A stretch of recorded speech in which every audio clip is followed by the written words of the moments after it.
So today, ito yung project naman natin, yung backboard.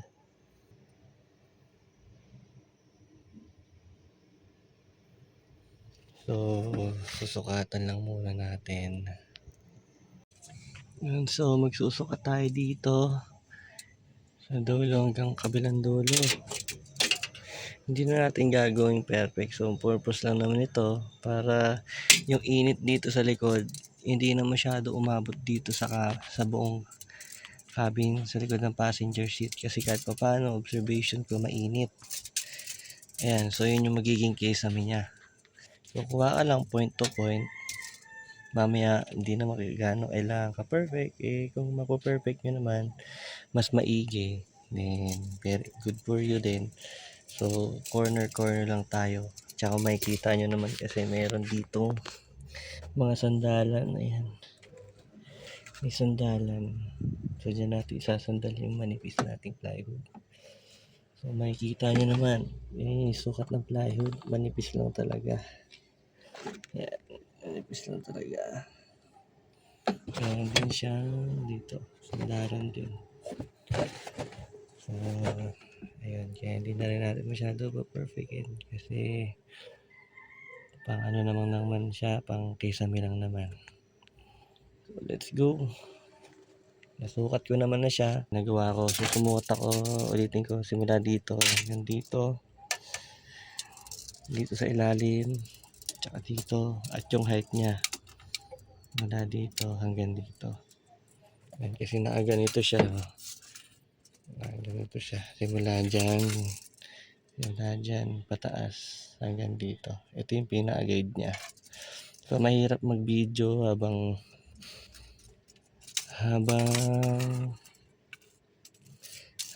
nagsusukat. So, ganun lang gagawin natin.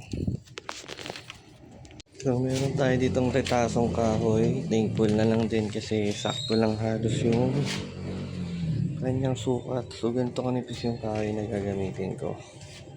So, pag nasukat ko na siya, gagawin ko lang ng ginagawin ko is ayan. Lalagyan ko na lang siya ng wood glue ulit para tumibay siya. Especially gilid. Ayan. Board natin. Ayan. So, gumawa ako nilagyan ko na lang ng wood glue dito sa taas, sa paligid. Yan, mga ganyan ng kadami. Hinintay ko lang matuyo at saka naglagay ako ng support sa ilalim. So binawasan ko yung sukat dahil para mas madali siyang ilagay. So naglagay ako ng support parang kalang niya. So lalagyan na lang ngayon ng foam type na foam type na double sided tape. Ayan, so kabilaan naman din yan yung nilagyan ko na ganyan. So ayan yung board natin. Ayan.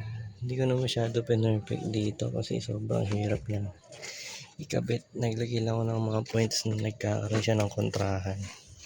Tsaka mayroon pang pati itong carpet na nagpapataba. Ayan. So, magiging sakto na rin yan pag inigpitan itong tornilyo. Ayan, nandito. Magpapantay na rin yan. Kabilaan yan, pero isang side na lang yung tinanggal ko kasi para mas mabilis. So, ayan, maglalagay din ako dito sa ilalim ng patungan para may alalay. May babanggaan kasi yan dito. Ito lang. Ayan, bakal. Ayan, napipress lang. Hindi siya mabangga. Tsaka dito siya sasandal. Ayan. So, ayun lang. Mamaya ikakabit ko na yung palaman niya para para sumakto na yung support dito sa ilalim.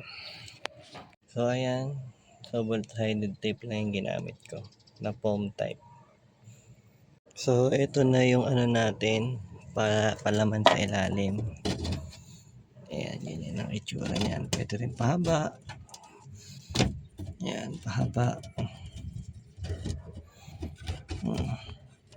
Papahaba mo kung gusto mo. So, ginawa ko itong diskarte na to dahil hindi naman nababasa itong loob. Kaya mas better talaga na yan. Pero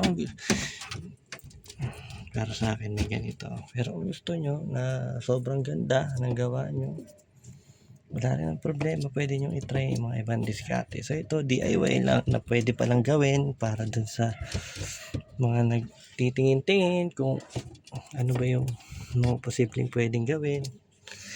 Yan. So, sa akin ito yung diskarte ko. Yan.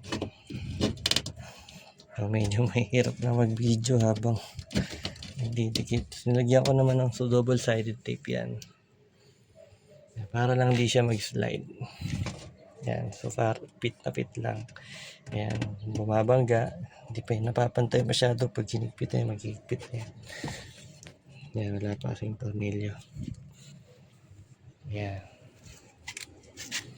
So, meron ka ng pang samantagal na backboard.